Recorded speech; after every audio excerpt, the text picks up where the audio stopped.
Hello! In this video I will show you how to enable Google Assistant to work on lock screen on UNIHERTZ Tank 3. So you have to start by opening your Google application, then click on your avatar and go to settings. Now click on Google Assistant, then click on Hey Google and voice match. And now click on here on Hey Google, then click More, I agree, More, I agree, Next. Then click Next, More and I agree. And now click on Voice Model and click on Retrain Voice Model. Okay Google, what's the weather tomorrow? Okay Google, set a timer for 5 minutes. Hey Google, make a call.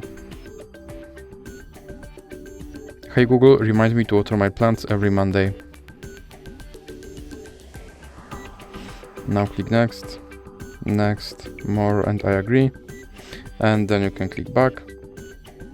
And click back again. Now click on lock screen and make sure that this first option stays on. And now let's check if my Google Assistant will work on lock screen. Okay Google. And as you can see, my Google Assistant works on lock screen. So that's it for this video. If you liked it, please remember to leave like and subscribe.